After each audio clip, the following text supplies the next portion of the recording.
Америкалык жазуучу, журналист Эрнест Хемингуэйдин бир биз сынган жерибизден бекемделебиз деп айткан сөзү бар экен. Саламатсыздарбы? Бүгүнкү чыгарылышыбыздын коногу Жогорку Кеңештин 2 жолку депутаты, вице-спикер, юридикалык илимдердин кандидаты, эмгек сиңирген экономист Кубанычбек Исабеков мырза болмокчу. Саламатсызбы, Кубанычбек? Саламатсыздар.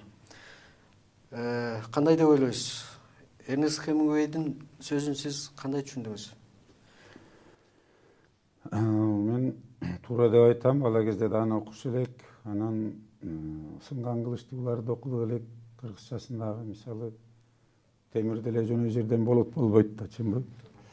Анан бүгүнкү мамлекеттин ушулку абалында баарыбыз ошондой бекем болсок деген ойдо болуп турам да. Ар бирибиз өзүбүздүн салымыбызды кошсок мамлекеттин оң болушуна. Жалаң эле сын пикирлер менен отура берсек эч ким эчтеке кылбайт. Өкмөт шарт түзүп бериш керек. Өкмөткө эл эмес, бийлик эл эмес, бийлик эл иштеш керек. Анан эл да сурап алгандай мүмкүнчүлүк болуш керек. Ошол эле маалда мен кечирим сурайм, биринчиден тамагым ооруп атты эле, кичине сук тийип ооруп турам. Экинчиден биз мамлекеттин келечегин ойлосок, баарыбыз эле талап кыла бербей, Американын өзүң билесиң бир президентинин айткан сөзү бар. Өкмөттөн талап кылаардан мурун бийликтен, өзүң мамлекеттен, бийликтен талап кылаардан мурун мамлекетке өзүң эмне кылып койдуң деген суроо берсең деген. Суроого жооп издеп. Сөзсүз да. Анан кээ бирибиз жалаң саясат сүйлөйбүз, көчөгө чыкканга кыйынбыз, акча берип койсо тигуга. Ошол эле маалда баягы жол картасын өзүбүздөн баштасак ар бирибиз. Өзүбүздүн баскан турганыбыздан, жасаган иштерибизден, үй бүлөгө бала чакага кылган мамилебизден, ошолордун курсагы токпу, окуп атабы, сурап койсо кандай окуп атат депчи. Короосу сыпырылуу болсо, малы ток болсо, көчөсү оң болсо, айыл өкмөтү, шаары, району, облусу, анан республика болсо, биз жол картасын өзүбүздөн баштасак да жакшы болот дейм. Эми мындай да, Кубанычбек мырза, жана Эрнест байкебиздин айткан сөзү боюнча, орусчасы мындай болуп айтылат экен да: мы становимся крепче там, где ломаемся. А мен кыргызча котордум: биз сынган жерибизден бекемделебиз деп. Бул мындай караганда философиялык ой жүгүртүүгө түрткөн сөз болуп атат да. Мен эмнеге ушул сөздөн баштадым? Себеби биздин Кыргызстандын өз алдынча мамлекеттүүлүгүбүздү биз кайсы жерден сындык? Эң чоң сынган жерибиз. Саясатта дагы, саясий көз карашыбызда, мамлекеттик түзүлүшүбүздө сиздин муну коомдук ишмер катары көз карашыңызда биздин эң чоң катачылыгыбыз, эң чоң сынган жерибиз кайсыл жер болду дегендей өңүттө болчу да. Ушул жөнүндө айтсаңыз. Адам башына иш түшпөйүнчө көп нерсени түшүнбөйт экен. Мамлекет деле ошондой, айыл деле ошондой. Андан сырткары биздики өзүнчө эгемендүү мамлекет болгондон кийин тажрыйбабыздын аздыгынан болду. Кадр саясат ошол кездеги бийликтин дагы чабалдыгынан болду. Өз кызыкчылыгын мамлекеттикин, элдикинен жогору койгондугунан болду. Ал эми кадр саясаттын бүгүнкүдөй аксаганы өтө өкүнүчтүү болуп атат. Анан ал жазуучунун айтканы туура. Мисалы, кыргызда деле макал бар: башы оорубаган Кудай менен ишене деген. Ал ошол жооп катары. Мисалы, башың ооруса, билет экенсиң, тиги Кудайды эстейт экенсиң, жана башы ооруп аткан кишинин абалында билип калат экен да. Анан болоттой чыңалыш үчүн адегенде сыныш керек деген туура. Мисалы, азыркы бийликте деле Атамбаев деле бир аз камакты да көргөн убагында, оппозицияда жүрүп. Бир топ гезиттер дагы оппозицияга жүрүп, өзүңөрдүн кесиптештериңер дагы бир топ анча-мынча кордуктарды көргөн. Тилекке каршы бүгүн да ошол уланып атпайбы? Азыркы бийлик деле ошондой кичине бирөө терс караш сөз айтса, сынга алып койсо, аларды куугунтуктоо, ал гезиттерди жабуу, сайттарга чоң штраф төлөтүүгө мажбурлоо, ал эми традиция болуп калды. Анан бирден бир баягы эгемендүүлүктү алганда биздин кемчилигибиз, биз эртеңки күндү ойлонбой туруп бүгүн кызыкчылык менен кеткенбиз деп ойлойм. Мисалы, жанагы мамлекеттик менчиктердин таралышып кетиши. Приватизация менен прихватизация болгон. Мына карасаңар, азыр Евразиске кирдик. Даярдыгыбыз бар беле? Жок. Ошол маалда да ошондой болду 90-жылдарчы. Мына сактап калган Лукашенко, президент Лукашенко Белоруссиянын карасаңар, бүт колхоз, совхоздордун баары иштеп атат. Азыр убакта Госпланы бар, исполкомдору бар. Жумушсуздук 1%га жетпейт. И то жумушсуздуктарга ал иштегенге мажбурлап, закон өткөрүп, салыгын төлөсүң деп атат. Эми ал жөн эле басып калган, кичине өтө эле ичип калгандар эле болбосо, калган жерлерде бүт жумуштары менен камсыз кылган. Айтып өтөлүк. Амкадор деген дүйнөлүк заводдор бар. МТЗ тракторлор кандай чыгып атат? 15 000 кишилер иштейт ошол жерде. БелАЗ кандай чоң машиналар чыгып атат? Маздар кандай чыгып атат? Жеңил өнөр жагы кандай? Бул баягы президенти Европага персона нон грата болуп бара албаганы менен Италиянын линиялары менен. Айтсаңар, жана Милавица тибулардын баары, пальтолордун кандай түрлөрү чыгып атат? Сиздин оюңузча экономист катары кечиресиз, коңшу мамлекет Өзбекстан делечи. Мына машинелери чыгып атат, жумуш ордуна камсыз болуп атат. Баарын таратып ийген жок чече таратып. Сиздин оюңузча пландык экономика базар экономикасына караганда артыкчылыгы көбүрөөк деген ойду айтып атасызбы ошондо? Жакшыны алып, жаманын ташта деп Ленин айткан. Мурункудан жакшысын алып калалы, жаманын таштап, жакшыга алга жүрөлү дегенчи. Бизде болсо баарын чаржай таратып ийди дагы, ошол убакта элдин байлыкта калып калгандар, ошол убакта бийликте тургандар аябай байыды дагы, анан эл карапайым эл жакшыланып калды. Нерсеси жок калды. Ошон үчүн азыр оңоло албай атабыз. Өндүрүш болбосо жок болот экен. Мисалы, өзүңүздөр билесиздер, мисалы Ленин заводунда канча киши иштечү эле? 2000 иштечү? Жок.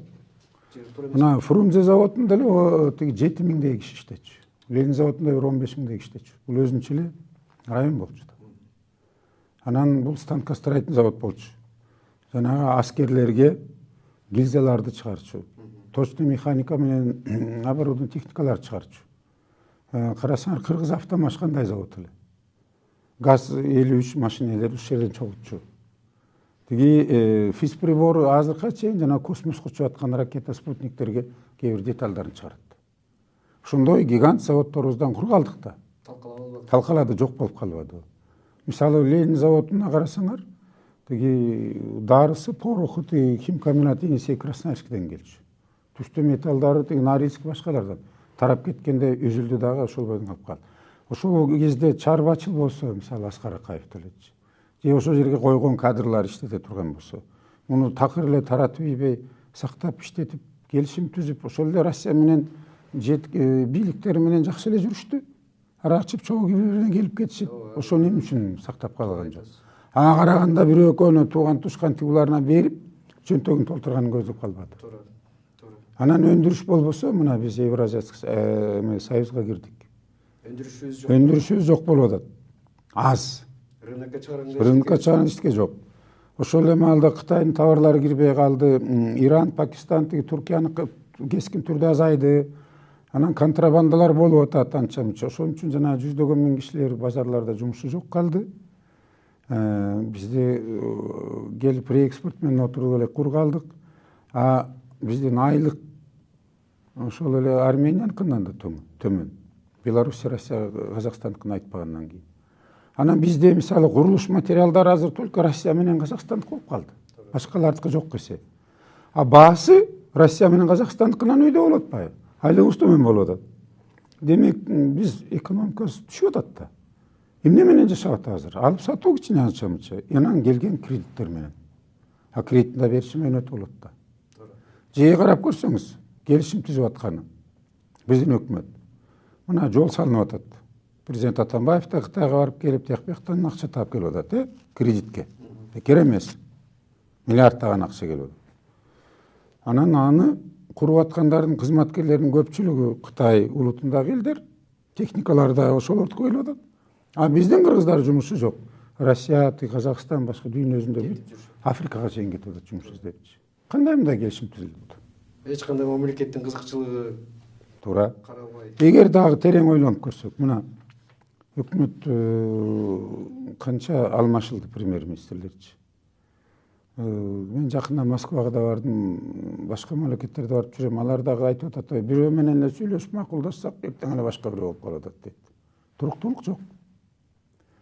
Ошол эле маалда эртеби кечпи биз алган кредиттерди пайызы менен төлөшүбүз керек да. Бюджет бизде негизги келип аткан бюджет акча бул салык менен бажы кызмат алып келчү. Алардыкы түшүп кетти.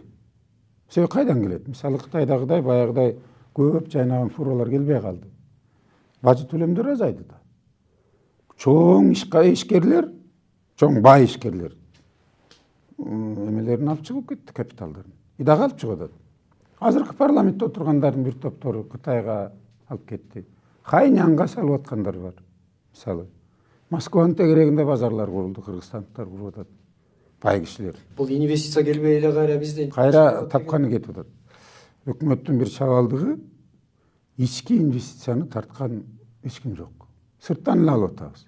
А эгер шарт түзүп берип, мисалы мен бир жолу Душанбе шаарында болдум.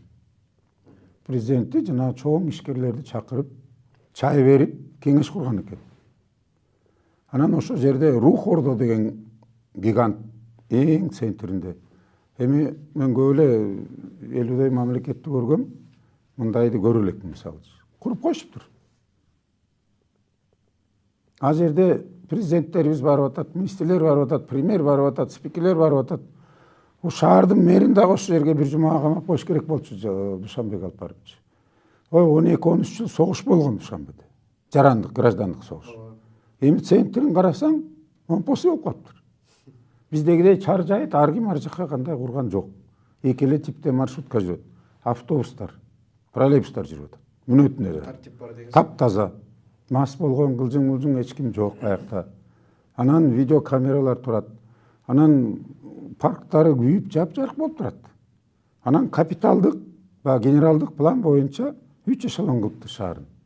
Борбору дагы жол айтайын, монпосудай мамлекеттик имараттар. Улуттук библиотекасынын 25 миллион китеп фондусу бар экен. Бул Азия боюнча эң алдыңкы, даже Ташкент, Алматыда жок мындай чоңчу. Президентский дворецти айтпайлы го. Биздикилер наоборот библиотекалардын кереги жок болуп калды. Ал бар мына бала бакчадан өйдө менчикте иштеп кетпеди. Азыр жок болуп. Кандай эми бизги улутубуздун маданиятын, тилин, тарыхын унутсак, биз улут эмеспиз да. Биз сүйүнүшүбүз керек. Атамбаев өзү деле айтып атат. 30 миллион калкы барлар мамлекет боло албай жүрөт деп. А биз 6 миллионго жаңы жеттик. Бирок биз кыйынбызда эле төштү кага бербей ойлош керек болуп атпайбы? Анан биздин шаарды алып көрөлүк. Кадр саясаты макул эми. Бирок биздин шаарда уят болуп атпайсызбы? Машинелердин тыгындыгын айтпаганда дагы бул ким эмне кааласа ошонун баары курулбайбы? План деген саясат Жок, ал жашыруун секрет деп коюшкан. Эмгиче чейин коомчулук билбейт муну. Бул Борбор шаары, бул орусча айтканда визитная карточка. Борбор менен сыймыктанат бүт улут эл. А борборубуз эмне ал? Эми аэропорттон бери келаткан жолдо алалык. Жаман экен деп Сооронбай Жээнбеков баарын сынга алып кеткен, бирок ошол эле жол ачылды. Мейли.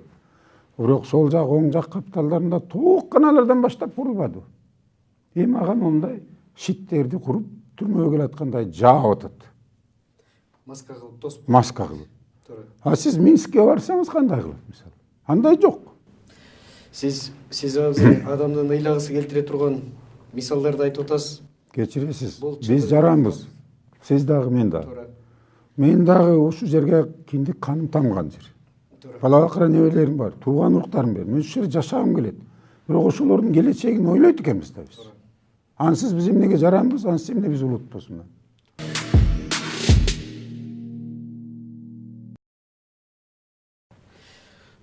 Кейиштесе ушул бийлик башында турган тыңчыкма байкелерибиз, эжекелерибиз ушулар жөнүндө улуттуу ойлонбой атканы болот беле? Кечиресиз. Дагы бир убактыңызды алып коеюн.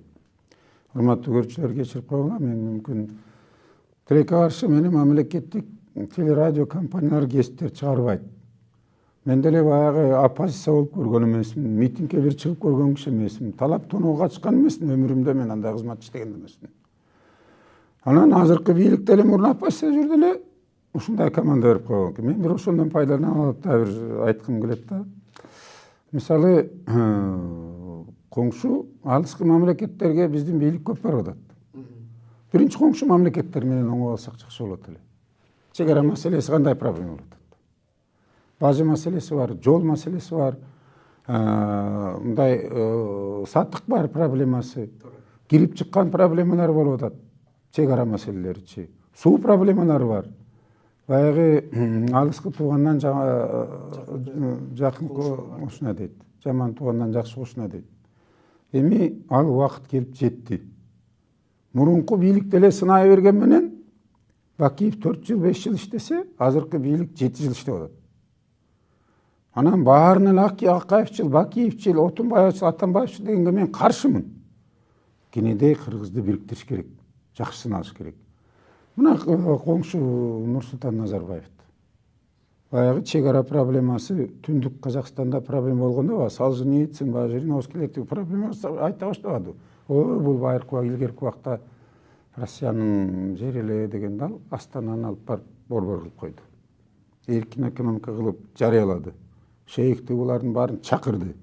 Азыр Астана дүйнө жүзүндө эң таң калтыра турган бир 10 шаардын бирөө Астана болду. Мына эл аралык дүйнөлүк экспону өткөргөн. ОБС-га да представительство өзүнчө форумдарды өткөргөн. А бизде курулуш жакшы болбой эле кайсы бир аким же губернатордон өкмөт сурап койду бийлик. Сен бир 5 ишкана ачтыңбы? Канча кишинин жумуш ордун менен кайсы кылдың деп. Анан даже казактардын саясатчылары кыргыздар шылың кылып атпайбы, ойлоп чугуп жүрүшөт депчи. Биз намыстан чубак болдубу? Ар бир бийлик элдин алдына чыгып отчет береби жок дегенде. Могуну жасадык эле, могуну эме кылдык депчи. Анан кандай оңолобуз? Кочбек мырза, мен сиздин сөздөрүңүздү, сизди чакыраардан алдын сиздин жасаган жумуштарыңызды бир аз изилдеп окуп чыктым да. Анан колуман келишинче сизден көбүрөөк маалымат алып калганга аракет кылгым келет да, себеби билинбеген менен бир заматта өтүп кетет. Ошон үчүн кээ бир суроолорду бергенге уруксат берсеңиз, например, мисал үчүн мен жакында бир китеп колума тийди, автору сиз экенсиз, Кумтөр алтыны боюнча бир аябай өзүңүздүн депутаттык ишмердигиңиздин алкагында чоң изилдөө жасаган экенсиз да. Анан сиз жакшы билесиз, ушул экинчи президент, үчүнчү президент, биринчи президент кайсы бийликтин убагында болбосун, бул Кумтөр маселеси абдан чоң маселе болуп келет да. Бул бир чечилбеген кылымдын бир маселеси болуп калды окшойт. Бирок ошол китебиңизди окуп атканда мен көп, чынын айтайын, жөнөкөй эле адам катары, окурман катары чыдай албай ордуман туруп кеткен убактар көп болду. Себеби күтүүсүз фактыларды көп кездештирдим да. Такыр эле ойго келбеген адамдардын катышкандарын мен таң калуу менен кабыл алдым да. Муну ушулар боюнча мен азыр сиздин өзүңүздүн оозуңуздан угайын деп отурам да. Жанагы сөзүбүздүн башында биздин сынган жерибиз кайсыл дегеним да ушундан болчу. Менин оюмча, биздин кыргыз мамлекет катары, көз карандысыз мамлекет катары, көз карандысыз мамлекет катары эң чоң жүргүзгөн саясий катачылыгыбыз инвестиция болобу, же болбосо башка бир неме болобу, ушул Кумтөр маселесинен башталган жокпу? Себеби ушул Кумтөр маселесинин аркасында коррупциянын жеткен жокпузбу? Экономикалык жана кризиске баткан жерибизден баткан жокпузбу? Элге деген кайдыгерлик ошол жерден башталган жокпу? Ушулар боюнча сиздин оюңуз кандай? Себеби мен ошентип түшүндүм. Жакшы болот. Мен негизи ушу Жети Өгүз районунан Барскоонун жанындагы Жарылчак айылынан болом. Мен энем Барскоондан болот. Кийинчерээк мен ошол жерден депутат болуп келдим. Бул Кумтөр изилденип, запастары баягы Советтер Союзу убагында бекитилген. Негизи Кыргызстанда Менделеевдин таблицасынын баары бар деп мамлекет башчы болуп айтып атпайбы аягына чейин эле. Бирок бул Кумтөр бүт кыргыз элинин, кыргыз мамлекетинин трагедиясы. Жеке эле Жети Өгүздүк же Барскоондун же тиги Ысыкөлүктөрдүкү эмес. Себеби бизде бүгүнкү күнгө чейин мамлекеттик концепция жок. Өкмөттүн дагы ишке алаарлык, колго алаарлык программасы жок. Тоо кендери боюнчачы. Мактанып эле биздин жер шарты мондай тоо, мен кыргызмын. Мен кыргыз болуп төрөлүп, көл каласына чогулган бактылуумун деп эсептейм. Бирок ошол эле маалда мактанып эле биз бул жерге бир чет элип келсе жүрөгү жарылып калат. Биз жайнап келип атат туристтер дегенге мен каршымын, андай эмес. Ар бир мамлекеттин өзүнүн кооз жерлери бар. Мисалы Түркмениянын дагы, Түркмөнстандын чөлдөрүн барып көргөнгө зар болгон туристтер барат. Жыландарын көрүп ташбакасын жегенге барат. Да биздики биз бактылуубуз. Ушу Манас атабыз ошо илгери биздин кыргыз аталар жакшы жерге алып келип жайгаштырып койгонго. Ошол эле маалда биз ойлонуп жакшы биз шайлаган бийлик, өкмөт, да мени да айтышы мүмкүн, сиз деле шайлангансыздар деп. Да, мен жогорку кеңешке шайлангам 2 жолу. Бирок экөөнү бириктиргенде мен 4 жыл 8 ай иштедим. 2 жолу мындай революциялык бактар менен тарап кетти. Да кемчиликтер менде да болду. Мен деле тажрыйбасы жок болуп келдим депутатта. Бирок өзүңүздөр билесиздер, мен келерим менен миграция проблемалары менен займаштап эткем. Жана паспорт кризи болуп атканда көрүштөдүк эле кумтөр маселеси боюнча. Баягы 2 жолу вице-спикер болуп калдым, баягы аппаратты дагы кичине тартипке салып, жогорку кеңешти мындай агартып көгөртүп эсиңерде, чачтарын алып кыргызча кийинип жакшы болуп калдык элек. Анан эми ошол эле маалда ар бир проблемный вопросторду ар бир депутат алса, азыр мына 120 депутат алат, отурат. Ар бири төрөлүп өскөн Айылын районун караса жаман болот беле. Негизи функциясы ошол да. Негизги жогорку кеңештин функциясы үчөө эле. Бирөө мыйзам чыгаруу функциясы депутаттыкы. Экинчиси ошол чыккан мыйзамдардын ишке арылышы көзөмөлдөө, үчүнчү шайлоочулар менен иштөө. Эми биздин убагыбызда мындай бийлик жок болчу. Азыр парламенттик бийлик. Жогорку кеңеш өзлөрү министрлерин шайлайт, өзлөрү сурап алат, өзлөрү алат. А биздин убагыбызда биз суранчыбыз. Бул эң чоң мүмкүнчүлүк. Эң чоң мүмкүнчүлүк. Анын үстүнө бул фракциялар биригип, сүйлөшүп алып, анан тилекке каршы мына 2010-жылы апрелден келгенден кийин андай болбой калды да. Ал тургай ошо бийликке келгендердин баары гезитке чейин бөлүп албады. Майлуу кызматтардын баарын алды да. Тиги айыл өкмөттөрүнө чейин бөлүп алышпады беле. Гезит журналдарды бөлүп алды. А хвостохраничиларды эч ким бөлүп алган жок бүгүнкү чейин. Мисалы Майлы сай, Кажы сай, тиги мин куштарды анын кереги жок болду. Талкаланып турган заводдорду бөлүп албайсыңарбы деген. Өкмөт башчысы менен спикергечи. Ошолорду оңдосоңор эл рахмат айтты. Жок, ал үчүн министрлик бар деди. Ал министр кимдики дедим? Силердики да. Ошолорду калыбына кетти. Эми тоо келгенде айтып калдыңыз. Убагында биз парламенттик комиссия түзгөнбүз. Негизи бул жок, Кыргызстан тоо кендери боюнча. Эки вице-спикер мен азырда депутат Турсунбаев Азиз, анан ар бир облустан депутаттар, аялдары, жигиттер кошулган. Биз Кыргызстанда негизи байлыктардан эмне бар экен?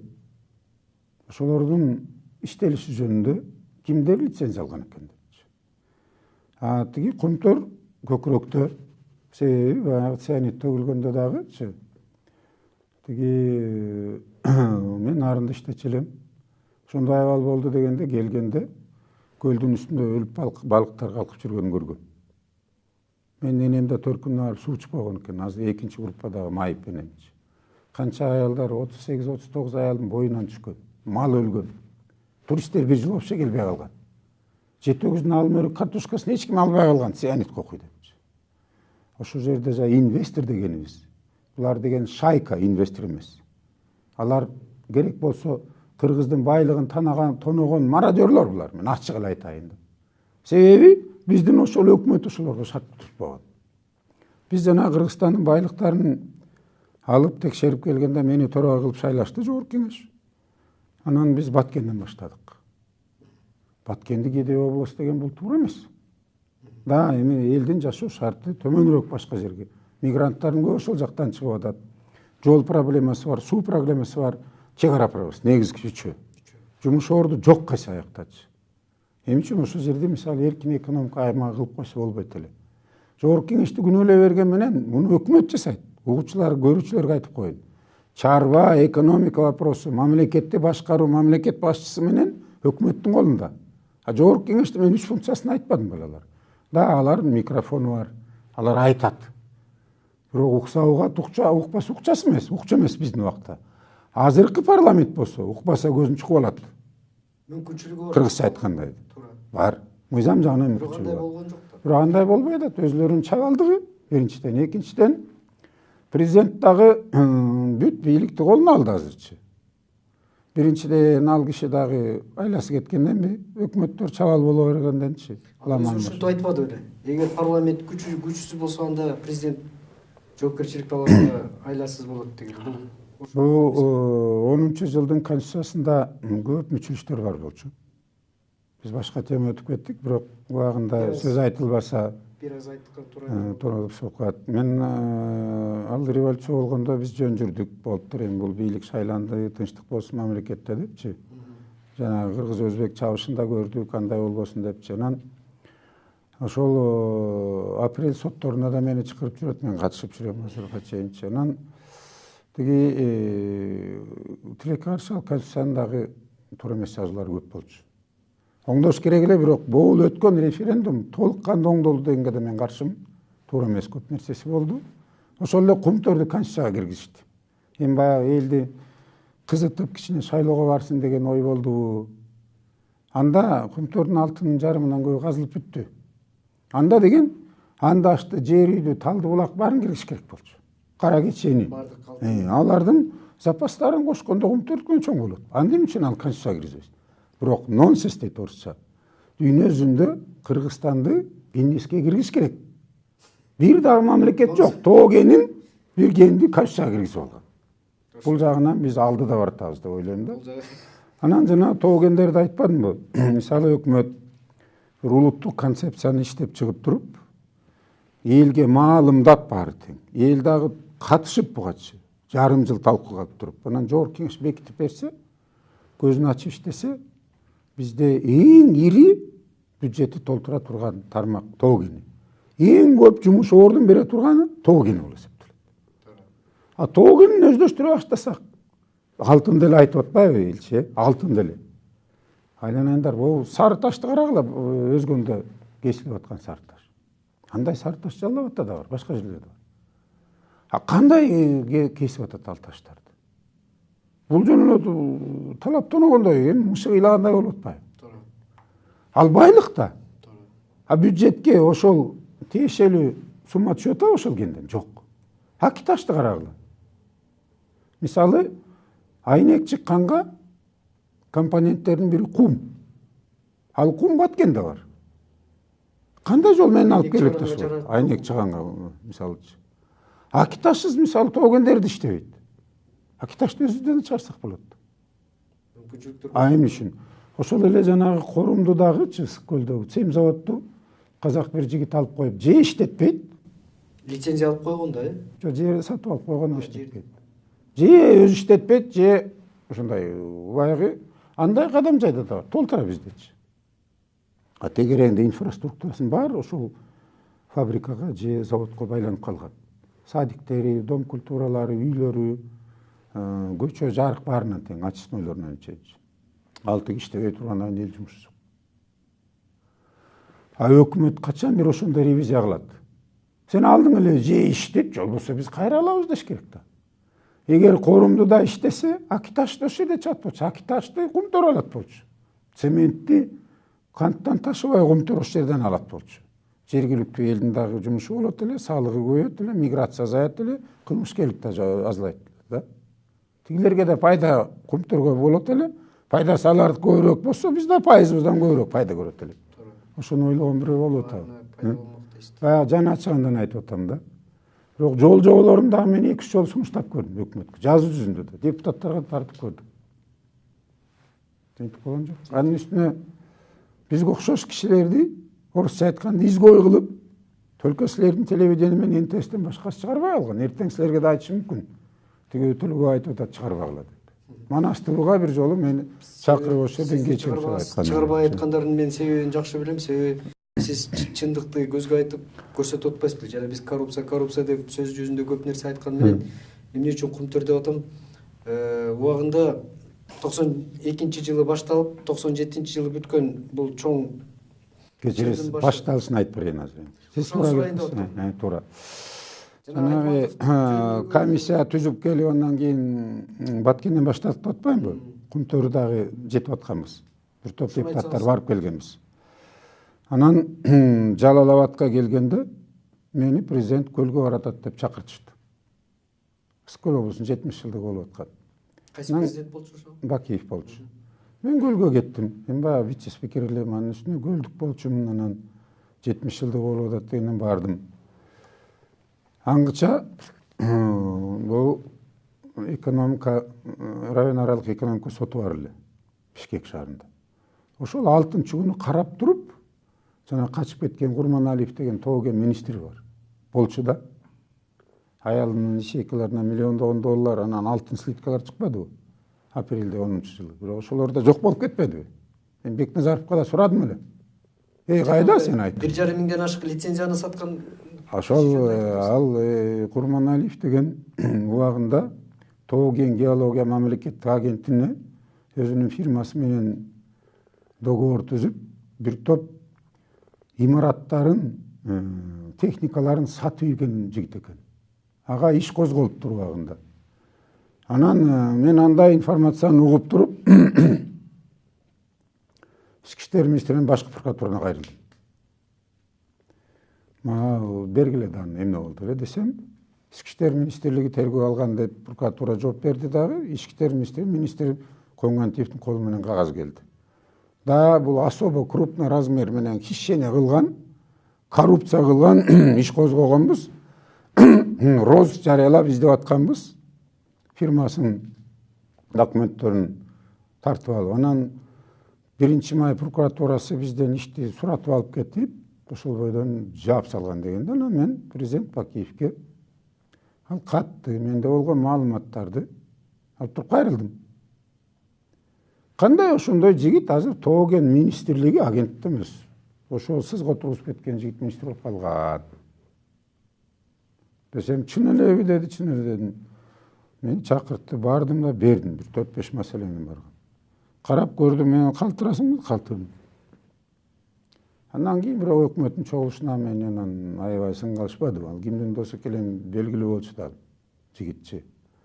Анан ал жигитти да тилекке каршы ушу кумтөр боюнча жана рабочий группага да кошулган.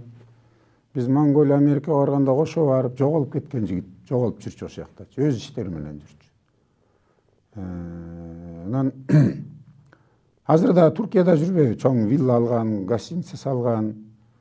Анан апрелде тиги өзүнүн ячейкасы жок экен, аялыныкынан данагыдай слитка тигилар чыккан, анан ошолор да жок болуп кетпеди, тилекке каршы бюджетке түшкөн жок анысы.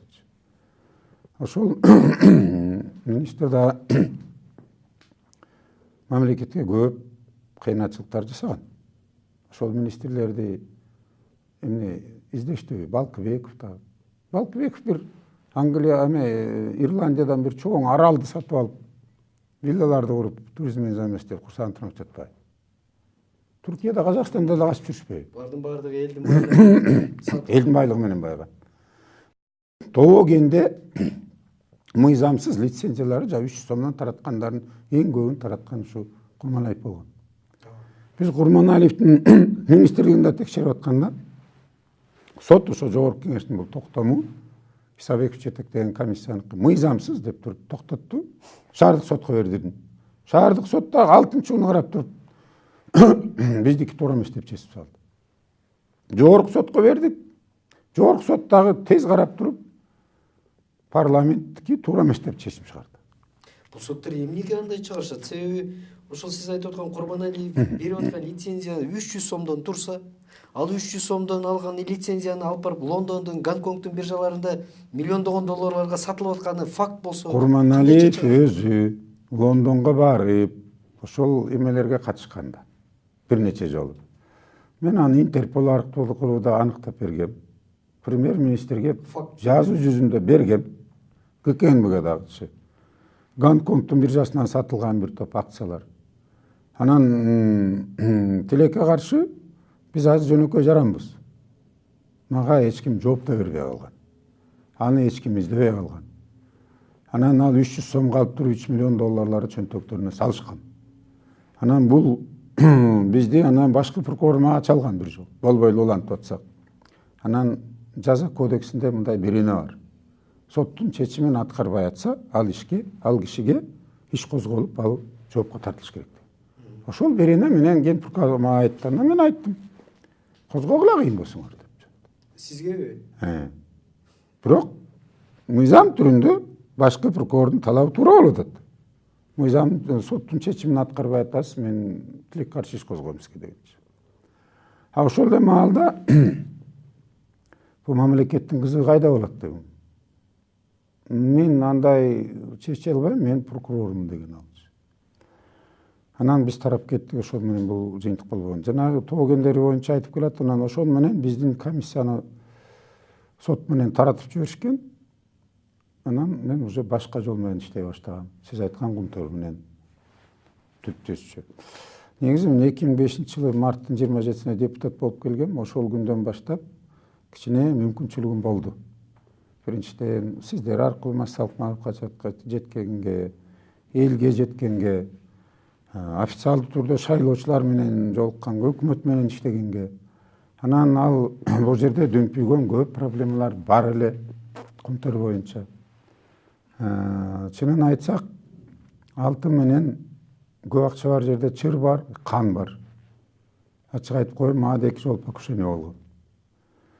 Тилекке каршы азыр кыйын болуп аткан деген кишилерчи, ошол кыйынбыз деген кишилер, мисалы Дастан Сарыгулов. Ал киши 165 миллион 600 миң долларга Кумтөр боюнча баасын көтөртүп кол койгон киши. Анан азыр Конституцияда мөөнөтүн узартпадыбы?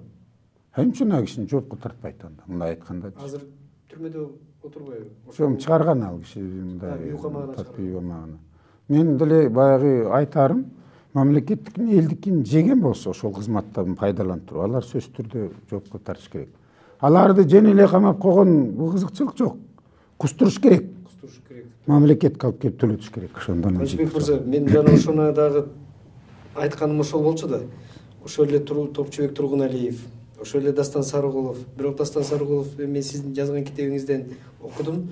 Биринчи абдан каршы болгон экен, Канададан уран чыгарган компаниясы келип эле алтын чыгарабыз дегенин абдан каршы болгон экен. Бирок кийинчерээк эмнегедир Тургуналиевди ректор кылып, Дастан Сарыгуловду Кыргыз алтынын жетекчиси кылып койгондон кийин алар ооздору жабылып отуруп калган. Коррупция деген. Анан биз Кыргыз бир тарабы болсо Чыңгыз бир тарабы деп дүйнөгө тааныткан Чыңгыз деген Чыңгыз аксакалыбыздын да аралашканына мен таң калып отурам. Себеби жанагы Казакстандан, убагында Россиядан, Өзбекстандан ошо жакын коңшуларыбыздын ичинен куулуп чыккан еврей Бриштейндин бизге келип анан советник болуп отуруп, ошонун кеңеши менен киргизилип Кумтөр компаниясы ачылып, анан эч кандай ошол жанакы сөз ошондон калган турбайбы? Мен жана таразабыз жок эле көз ченем менен берип жибердик деп 1 килограммдай алтынды ал эмне болгону ошолор жөнүндө айтсаңыз да, бул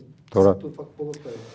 Негизи жеке эле Кумтөр эмес, бардык тоо кендеринде чыр болуп атпайбы? Ошол эле Андаш, Жери, Талдыбулак. Тиги Кумтөрдө ушундай коррупция, мафия чоң болуп калып, анан башкаларга да тарап кетти. Ошон үчүн чыр бар. Алайда да бар, Чаткалда да бар, Кара Кечеде бар, тиги Акталанын жана көмүр каза турган жерлеринде бар. Бул көп болуп атат. Мына жери бул кеминде деле болуп атпайбы? Эми чейин түшүп кеттим. Ушулан мен баягы бул маселе менен эмнеге займашып еттиң деген да суроо болот да. Биринчиден мен ошол жерден шайлангам. Элдин жапа чеккенин, тигүүнүсүн көргөм.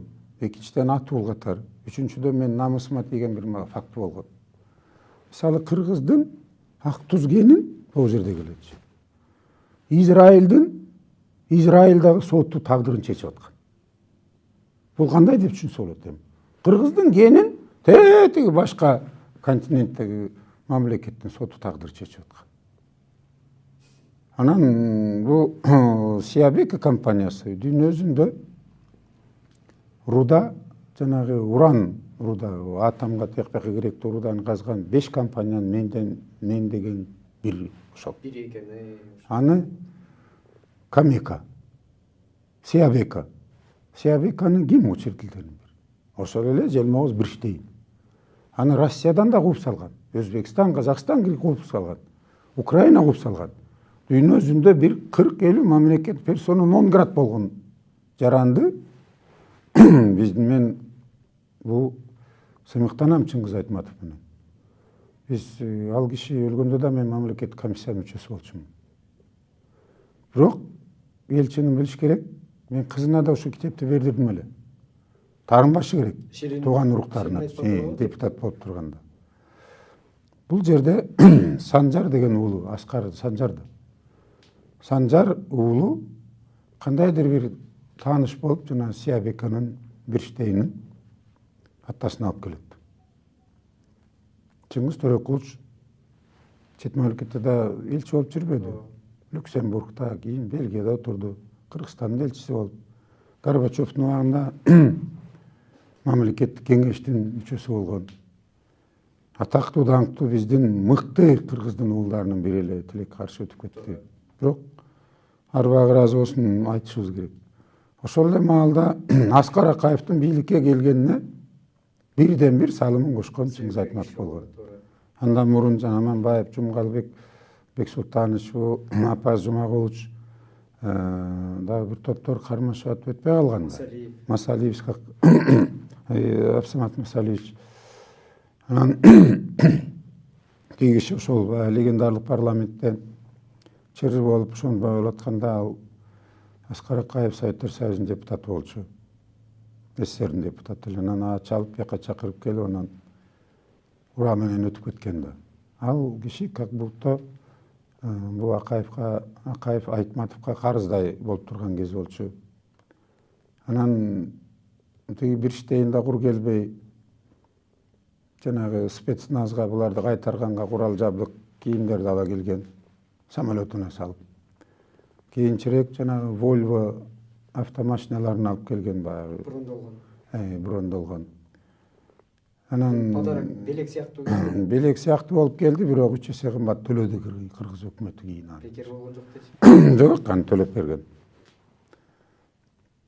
Анан ал келип анан Аскар Акаевичка тааныштырганда тигил макул болуп, андан кийин аппетит ачылса керек. Ошондо ачылган экен. Майрам Апченики да кошулса керек. Анан азыр алдыга кетип айтып коеюн, 9,4 Централдын акциясы бир топ пайыздары ошо Акаевдин үй бүлөсүнүн жана тегерегиндегилердин үлүшүндө. Азыр деле алар пайызын алып атат, акчасын алып атат дегендейчи. Анан бул жерден Бирштейнди мамлекеттик катчы кылып туруп ак үйдүн 7-чи этажынан берип, мамлекеттик машина берип, резиденцияга жаткызып аны, кол тийбестикти берип, анан келишимге келгенде 10.070 гектарды булар сураган. Советтер Союзу 87-чи, анан 89-жылдары ошол жерде Москвадан бекитилген бул запас. 716 тонна болупчу. Анан кийин жанагы астын кыза баштаганда 10 тонна шашкан, 726 тонна мун запасчы. Анан алтын деле айтып атпайбы, мисалы күмүшү кайда, жези кайда, нечке караган жер жок. Мен муну комплекс изилдегем. Мисалы 78-жылдын 1-январына чейин 62 тонна эле күмүш чыккан. Биздин багыбызга мына Тоген комбинаты турат, Кара-Балтадачы. Мисалы Монголияда комбинаты жок, алар Канадага алып барып алтынды бөлдүрүп атат. Ага да ташыганга, кайтарганга услугаларына төлөп туруп, ито аларчы кенедей алтынга салык менен 65 миллион доллар алган. А биз 92-жылдан баштап келди 2009-жылга чейинки келишим келектен болгон 10 миллион доллар дивиденд алганбыз. Монголиянын запасы 41 тонна болсо, биздики 726 тонна менен. Мына салыштырып көрүңүз. Бул дүйнөдө 7-чи орунда турган, СССРде 3-чү орунда турган эң байлыгыбыздан алган пайдабыз. Пайдабыз ошол. Анан Бирштейн эмне кылат? Ал убакта Исанов премьер-министр кези ал киши кол койбой чыгат. Жанагы алтын комиссиясы түзүлүп турду, Акунусубалиев баштаган комиссия иштеп текшерип аткан кез. Анан Исановду өлүп калды авариядан деп атышпайбы? Чындыгында көп манден бар кишинин кеткенинечи. Жанында отурган Бирштейндин бир тал чачы да түшкөн эмес. Сакчысы тиги шопур эчтеке болгон эмес. Эмне үчүн ал кишинин мойну буралып калган? Вопрос ушундай. Анан башка пример келет. Ачыгын айтканда ошол келишимге андан кийинки примерлердин баары кол койгон. Даже Жантөре Сатыбалдиев дагы үлгүрүп калды кой кара салгангачы. Бул жерде кардо менен коррупциянын жана алты мафиясынын чордонушу угумтор болуп калган. Анан ал жерден баягы 66,75% Кыргызстанга калган эми акцияны айтып атам. Акция, бул акция калганы канадалыктарга берилет. Андан кийин бул биринчи келишим боюнча. Биринчи келишим боюнча. Тиги Бирштейн өзүнө барат дагы анан Камеканы төрөйт өзүчү, эркек башы мененчи. Сиябека, Камека бул бир тууган сестралар болуп атат да. Анан Камеканы алып келип туруп, бияка таңуулап берип коет. Анан өмүрүндө алтын казбаган эмелер анан алтын каза баштап атпайбы. Анан алтын казганда жөнөкөй кишилер эмес, Хаменюк, Сазановго окшош кишилерин алып келет. Хаменюктун тарыхын карасаңар, ал дагы персона нон грата болгон СНГ мамлекеттеринде. Өзү Украинадан төрөлгөн жаран болгон. Аферист. Аялы да еврей болуп, өзү дагы ошондой. Мен улутчул эмесмин, бирок мен улутун айтып атам. Мен кыргызмын деп айтам. Жаман көрсө еврей туугандар жаман көрө берсин мисалычы. Аферист деш керек. Анан алар келип туруп эмне кылат? Тиги жерди Кыргыз өкмөтү берет тигилерге. Анан ошону залогко коюп туруп эле банкка коюп анан акча алып келип атпайбы. Эмне үчүн Кыргыз өкмөтү өзү ошенткен жок? Мен да ошого таң калам. Көпчүлүгүн анан 40 миллион, 50 миллионго жакын акчаны тигилер алып келет. Алар инвестиция Калган эми ал эми койчу эми аны өзүнүн байлыкты эмги чечейин айтып жүрөт. Эми азыркы бийлик деле айта элек. Тиги кумтор чет элдиктер кетип калса эмне болобуз деп эле оозду ачып атышат да. Ал фабрика деген нече Кыргыздын балансасына өтүш керек болчу, өткөндө уже. Анын кунунун баарын пайыздын менен төлөнгөн да. Эмне үчүн аны коркосуз? Эң негизи салтым жетип атат. Анан Чыңгыз Айтматов, конечно, аксакалдын айтканын эки кылган жок Акаев. Ошол менен башталган. Санжардын эмне пайда тапканын биле албайм. Тилекке каршы даже бул Чыңгыз Төрекуловдун резиденциядагы үйүн ошо Санжар жигит сатып кетип калды башка мамлекетке. Анан ал бир туугандан эмне жакшылык күтсө болот айтсаңыз? Ал үйдү керек болсо өмүр бою алып калыш керек болчу. Мамлекет коргоп ошону бул мадани өзүнчө бир улуттук баалуулук катары алып калыш керек болчу. Убагында ремонт баарын жасатып турупчу. Экскурсия өткөрүп туруш керек болчу ошол жерге. Жаш муундарга да бул чоң таасирин бере турган мекеме кылып коюш керек болчу, мадани мекеме. Аны сатып кетип калды. Андан кийин эмне болот? Фабрика курула баштайт. Көлдүк бийликтер, туугандар ошол убакта акча алат. Билесиңер да, Көлдүн губернаторуна ошол убакта иш козголгон. Сооданбеков болчу. Жеп жутуп коюшту депчи. Анан ал киши да кутулуп кетет. Ошон үчүн жана 10.070 гектар жерди, мисалы бир айылда 5 сотук жер берсе, забор коет да, каша коет. Сеники бул жердики, bundan кире албайсың деп, казыкка. А тиги жери кагып да койгон эмес. Мен чөнтөгүмөн 38 000 акча төлөп туруп, геология, жанагы институт Кипразем, архитектура баарын жиберип туруп, колушкан мектептерин. Себеби ягынан 40 гектар, биянын 60 гектар, биянын 20 гектар кошуп ала беришкен. Анан кечирип кой, мен жер сатып алып үй салып жүрөм. Үйдү салганга мен 1,5 жыл документ оформдум. А тигилерге эч ким рұқсат берген эмес. Алар кура берген взлетный площадканы, фабриканы, инфраструктураларын башкан, жолдорду, тиги мейманканаларды, жата турган жер ашкананы промзона болгон. А салыгын 15 жылда болгону $7.000 төлөшкөн. Анан алар алтын казып атат да, биздин бийлик аны баягы салыктын түрлөрү бар. Мисалы тигилер жай жана не сельхозназначение, айыл чарбасына жараксыз деген эме менен алышкандагы ошонусун да төлөбөй келген. Бирок мен маселе койгом алардын жетекчилерине. Силер чочко каккан жериңер жок дедим. Алтын казып атпайсыңар. А промзона деген башка статья, башка бирине. Аны менен булар төлөбөй келген. Ошон үчүн мен асылганым ошол болчу. Жер салыгын мына бир жолу 46,5 миллион төлөткөнбүз. Ал убакта чоң акча болчу. Мен соттор менен. Андан кийин 30 миллондон 2 жолу, андан кийин 37 миллондагы курулуш материал түрүндө алдырып бердим жетегибизге салынып аткан мектептергечи. Андан кийин 94,5 миллион утуп бергенбиз акчаны. Кошбек мырза, сөзүңүзгө аралашып, биз билинбеген менен убактыбыз өтүп атат. Мен эң жаман көргөнүм ушул биздин убактыбыз жетпей калды деген журналисттин сөзү болчу, бирок арга жок. Чындыгында убакыт 1 саат өтүп кеткендей болуп атат да.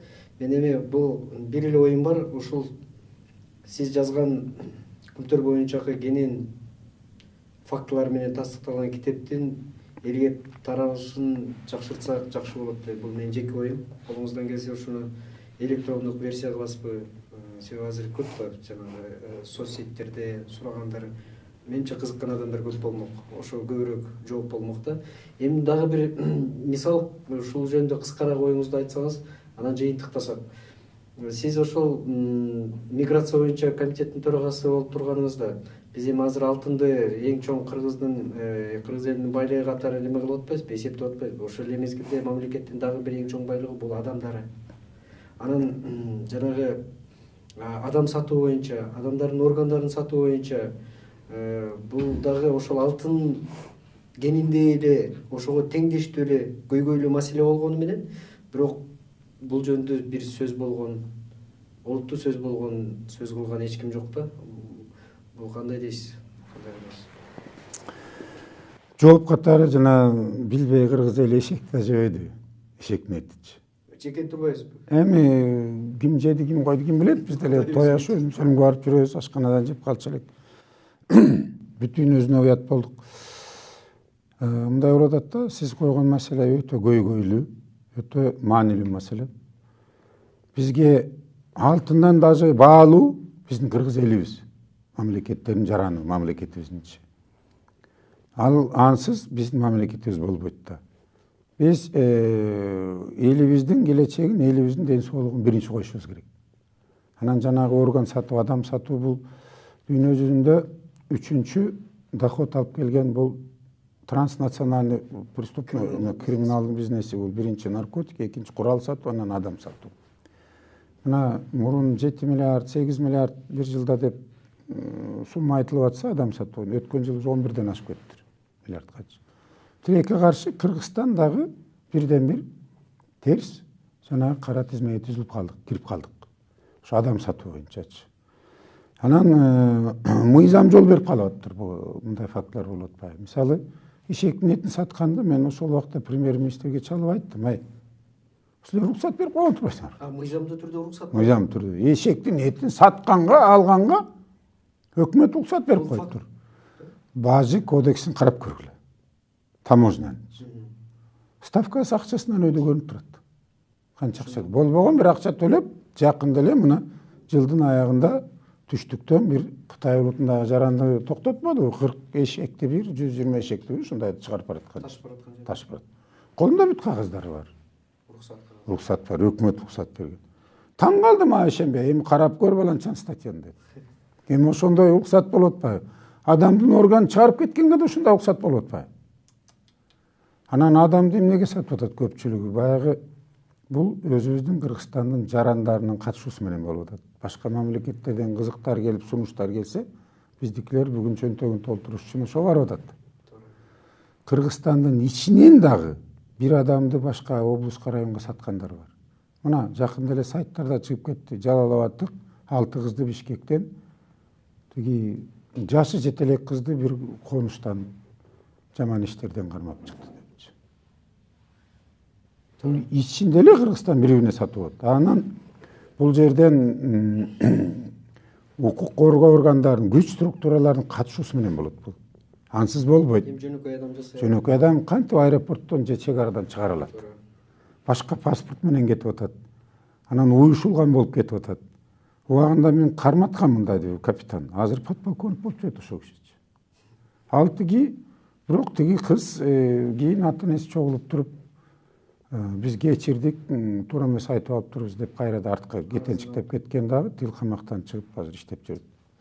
Кылычбек мырза, кээде ойлойсуңбу ушул биздеги социалдык көйгөйлөр, элдерибиздин жакырчылыгы атайын ошол кээ бир адамдарыбыздын, кээ бир азаматтарыбыздын чөнтөгүн кампай айтканга шарт түзүп бергенге ылайыкташылган бир ойлонуштулган проект катары кабыл аласың да, айласы жок. Себеби жана муктаж болгон адам бөйрөгүн сатып, органын сатып калып атпайбы азыр? Бөйрөгүн сатып той кылгандар кээ бир факторлор бар. Анан эми сөзүбүздүн аягында бир сөз, убагында муну Чернышевский берген экен, Владимир Ленин, анан кийин Лев Толстой да берген экен. Эмне кылышыбыз керек деп.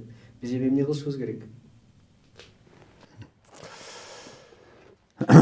Өзүбүзгө мына азыр бир аз эле ай калды татыктуу президент биринчи шайлап алсак, шайлоonu жакшы өткөрсөк. Анан бийлик дагы көзүн ачып мактана турган нечте эле жашалган жок. Карап элге иштесе. Анан эл да пейилибизди оңдосок, өзүбүздөн баштап оңдосок. Бизде эмне болот? Шайлоого жакын калганда бийлик бүт бийликке таандык массалык маалымат каражаттарынан өзүлөрүнөн алып чыга баштайт, мактай баштайт. Бирок эми азыр мына жогорку кеңештеги фракциялардын көрүп атасыңар ким эмне экенинчи. Ошол эле бийликте турган фракциялардын дагы депутаттарынын сапатын көрдүңөр көбүнчө. Анан элибизде дагы кичине эмес көп кемчилик кетип атпайбы? Ошол жерде мал союп, арак берип, чакырып койсо эле батасын берет. Ой, болду буга, мындан кыйыны жок. Анан анча мынча акчасын берип койсо ошону шайлайт. Анан 5 жыл, 6 жыл, туй акмак, биз өнбөй калдык, тигил бул жаман. Жакшы кыргыз калбай бардык, мындай ойлоп көрсөкчү. Ошону насибибизди биз өзүбүздүн да ичибизди ойгото турган убакыт келди. Канча биздин адамдар өзүң айтканда мигрант болуп тентип жүрөт. Көчө сыпырып, идиш-агын жууп, ошо жерде итин багып жүрөт. Профессор киши ит багып жүргөнү бар, мисалы Италиядачы. Жакшы жыргагынан кеткен жок аларга дачы. Мен ошо мигранттарга таазим кылгым келет. Ошолор бияка келип жаман иштерге барбай, жөн өкмөт канама алып кел деп пособие албай, өзүн өзү багып, бизди сомду да кармап, ата энесин багып аткандачы. Анан азыркы шайлоону дагы мыйзам чегинде жакшы өткөрсөк, анан бирөө сын пикир айтса эле, иш козгоп, аны баса калып, жанагы бир топ гезиттерди, сайттарды жобой бие турган соттун чечимдерин чыгарып аткан бул туура эмес деп эсептейм. Ошол эле маалда журналисттер дагы билиши керек. Маалыматтар так болуш керек, далили менен болуш керек. Болбосо бирөөнүн аброюна шек келтирип, жалган, анан дейт деген бизде гезиттер көп. Сөзүңүзгө абдан туура кошулам. Кылычбек мырза, сиздин оюңузду мен түшүндүм. Улутту ойлоно турган убакыт келди, башыбызды бириктирип, ар ким өзүнүн короосун, ар ким өзүнүн жанын ойлобой, мамлекеттүүлүгүбүздү туура. Ар бир жаран ошо өзүнүн салымын кошсо. Бул эң туура ой. Эми сиздин бүгүн ушул убактыңызды коротуп, ооруп атканыңызга карабай, убактыңызды бөлүп келип, биз менен баарлашып, оюңузду бөлүшкөнүңүзгө биз ыраазычылык билдирип, анан ушул сүйлөшкөн сөздөрүбүз акыркы эмес деген тилек менен бүгүнкү көрүүбүздү жыйынтыктасак, сизге чоң рахмат. Сиздерге да чоң рахмат. Башка каналдарды караганда сиздерди көрө баштадык. Себеби аякта жалаң эле дүжүр серепчилерден башканы көрбөй калдык. Рахмат. Саламат туруңуздар.